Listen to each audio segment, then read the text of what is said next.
और चलते हैं हम आज के अपने नेक्स्ट क्वेश्चन पे। हमारा जो आज का क्वेश्चन है ना, वो क्वेश्चन नंबर 20 है, 9th क्लास का, कोऑर्डिनेट ज्योमेट्री का।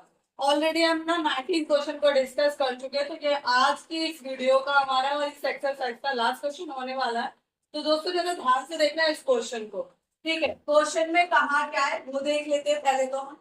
Late ABCD be a quadrilateral, यानी कि एबीसीडी क्या दिया गया है, यानी क्या माना है, एबीसीडी एक हमारा क्वाड्रिलेटर है whose vertices, जिसकी vertices हमें गिवन है ए बी सी डी, और जिसके कोऑर्डिनेट क्या है, ए के कोऑर्डिनेट है हमारे 4 और -1, बी के कोऑर्डिनेट है हमारे 6 और 0, सी के कोऑर्डिनेट है 7 एंड 2, एंड डी के कोऑर्डिनेट है हमारे 1 and -1।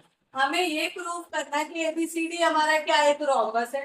Is it A square, और स्क्वायर भी हो सकता है। ठीक है, तो देखो पहले ना हम बात कर लेते हैं स्क्वायर की। ऐसी फिगर जिसकी सभी साइड्स क्या हो हमारी, इक्वल हो। अगर इसकी सभी साइड्स कैसी हो, इक्वल हो।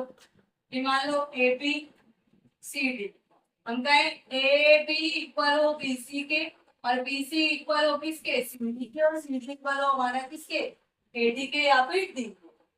और जो ये डायगोनल है, ये दोनों डायगोनल कैसे होने चाहिए, यानी डायगोनल ए सी इक्वल होना चाहिए डायगोनल बी डी के। अगर ये कंडीशन है तो ये हमारा स्क्वायर होगा। ये कंडीशन अगर प्रूव नहीं होती है तो ये हमारा स्क्वायर नहीं होगा। अब चलिए, अगर हमें रोम्बस प्रूव करना है तो हम बात कर लेते हैं रोम्बस की। यानी कि रोम्बस हमारा क्या है, एक टाइप का स्क्वायर ही होता है, यानी रोम्बस हमारा स्क्वायर का ही टाइप है। तो इसकी सभी साइड्स कैसी होनी चाहिए, और साइड्स हमारी इक्वल हो। बट यहाँ एक कंडीशन ये है कि जो डायगोनल है ना इसके, ए बी सी और डी, यानी diagonal A C not equal हो डायगोनल बी डी। अगर डायगोनल इसके नॉट इक्वल, यानी देखो स्क्वायर अगर हमें प्रूव करना है साइड तो इक्वल हो ही हो, बट साथ में डायगोनल भी इक्वल होने चाहिए। रोम्बस अगर हमें प्रूव करना है तो सभी साइड्स तो इक्वल आए, लेकिन जो डायगोनल है वो इक्वल नहीं होनी चाहिए। अगर ऐसी कंडीशन है ये हमारी प्रूव हो जाती है तो हमारा ये क्या हो जाएगा, स्क्वायर ना होके रोम्बस हो जाएगा। तो चेक कर लेते हैं हम अपना। ठीक है, कि क्या ये हमारा एक रोम्बस होगा या स्क्वायर है, देख लेते हैं। चलिए चलते हैं अपने सॉल्यूशन पर। फिगर फॉर्म कर लेते हैं क्वाड्रिलेटर की। ये ए बी सी एंड ए के कोऑर्डिनेट है -4, बी के कोऑर्डिनेट है 6 एंड 0, एंड सी के कोऑर्डिनेट है 7 एंड 2, एंड डी के कोऑर्डिनेट है 1 एंड -1। तो distance between A and B, A और बी के बीच की डिस्टेंस निकाल लेते हैं। Distance between 2 points, A B equals to under root में x2 माइनस x1 का whole square plus y2 minus y1 का होल स्क्वायर। और टाइम पूरी एक्सरसाइज में ये एक ही फॉर्मूले का यूज हुआ है। कई टाइम मैंने आपको बता भी दिया है कौन सी वैल्यू x1 की होती है, कौन सी वैल्यू x2 की होती है। तो यहाँ थोड़ा हम जल्दी चलेंगे। x2 की वैल्यू क्या है हमारे पास 6 है, x1 की क्या है 4 है, इसका होल स्क्वायर प्लस y2 की वैल्यू क्या है हमारे पास 0, और y1 की क्या है माइनस का 1 है, और माइनस फॉर्मूले में तो +1 इसका स्क्वायर हो जाएगा। 6 में से 4 को करा सब्ट्रैक्ट 2 इसका स्क्वायर, एंड 1 का स्क्वायर करेंगे 1 ही हो गया। 2 का स्क्वायर 4 प्लस 1 क्या हो जाएगा हमारा रूट में 5। ठीक है, अब निकाल लेते हैं साइड बीसी। तो अंडर रूट में x2 7 माइनस 6 इसका स्क्वायर प्लस 2 माइनस 0 माइनस 0 इसका स्क्वायर। ठीक है, तो इसको कर देते 7 में से 6 को करा सब्ट्रैक्ट 1, 1 का स्क्वायर 1 ही आएगा, 2 का स्क्वायर 4 हो जाएगा। तो यानी ये भी क्या हो गया हमारा 5 हो गया। साइड सी डी निकाल देते हैं, सी से डी, यानी 1 माइनस 7 इसका स्क्वायर, सी से डी 1 माइनस 7 इसका स्क्वायर प्लस, गड़बड़ है क्या, 7 एंड 2 रिवर क्वेश्चन चेक कर लेते हैं हम। पॉइंट यही है क्या हमारे,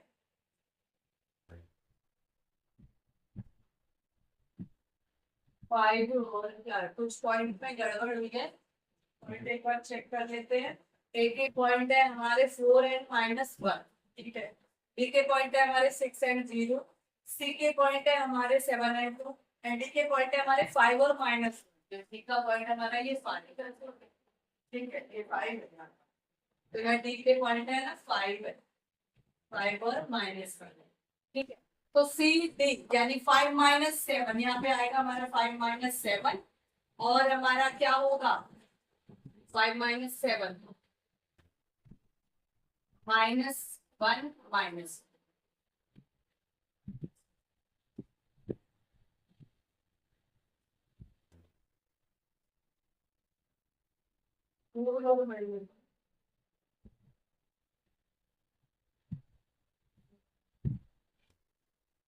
ये भी करेंगे माइनस की नहीं है। ये एक बार जरा क्वेश्चन चेक भी कर लेते हैं, थोड़ा प्रॉब्लम आ रही है question.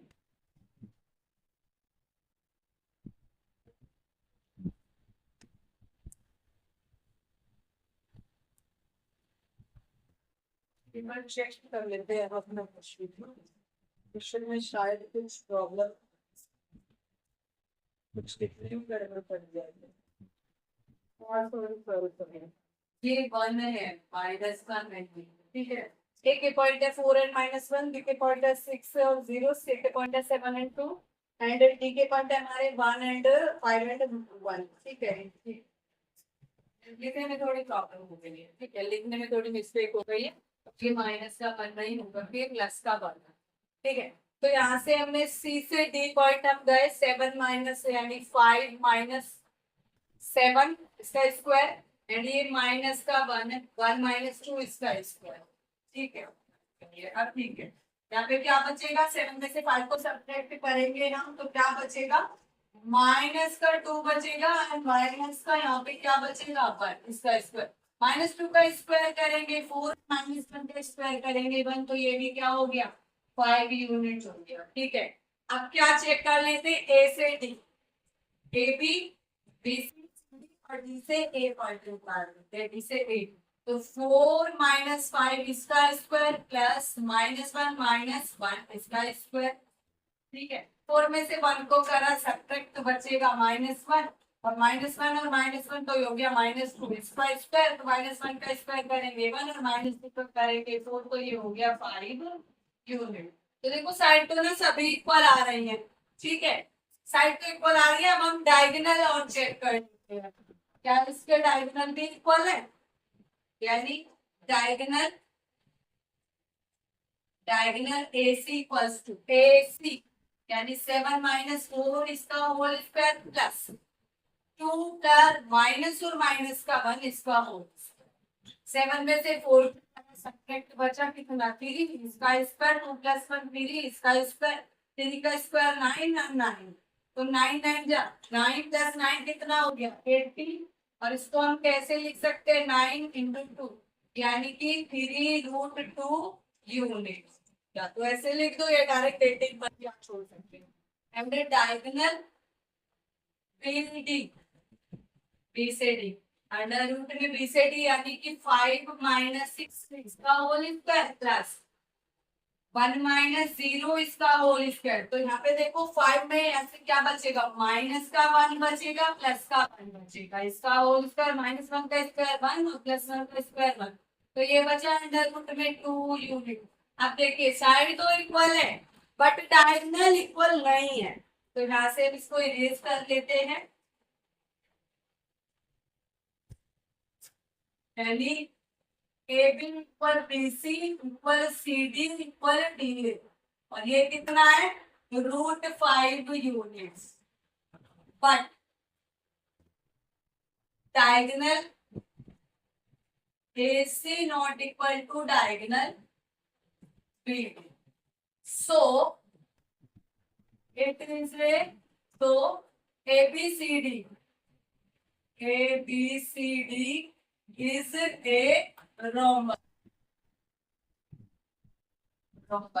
but it is not a square, but it is not from a square, यानी कि इसकी सभी साइड्स कैसी है इक्वल है, यानी एबीसीडी और डायगोनल इक्वल नहीं है, तो एबीसीडी हमारा क्या है, एक स्क्वायर हो गया, लेकिन ये रेक्टेंगल नहीं होगा। तो दोस्तों ये था हमारा आज का सॉल्यूशन आज के क्वेश्चन का। नेक्स्ट क्वेश्चन के लिए और नेक्स्ट एक्सरसाइज के लिए मिलते हैं अपनी नेक्स्ट वीडियो में। तब तक के लिए मेरी सभी को राधे राधे। और दोस्तों मेरी वीडियो को अगर आपको इसी टाइप की हेल्पफुल वीडियो इजी एक्सप्लेनेशन में, थोड़े धीमे एक्सप्लेनेशन में, आराम से एक्सप्लेनेशन में आपको चाहिए, तो मेरे चैनल को ना like share comment and subscribe करना ना भूले। मेरी वीडियो आपके लिए बहुत ही हेल्पफुल साबित होंगी। बहुत ही इजी वे में एक्सप्लेन करती हूँ, बहुत धीरे धीरे मैं एक्सप्लेनेशन करती हूँ, कोशिश करती हूँ बच्चे को ना बिल्कुल एकदम बिल्कुल क्लियरली समझ में आए। वरना मैंने बहुत से टीचर्स की वीडियो देखी है, वो डायरेक्ट थ्रू ना क्वेश्चन को सॉल्व कर देते हैं, बच्चे को समझ में जल्दी से नहीं आ पाता। मैंने तो फिर भी एक ही क्वेश्चन को बार बार रिपीट किया है, एक ही फॉर्मूले को मैं बार बार रिपीट भी करती हूँ, बताती भी रहती हूँ। तो मेरे चैनल को ना लाइक करना ना भूले आप सभी।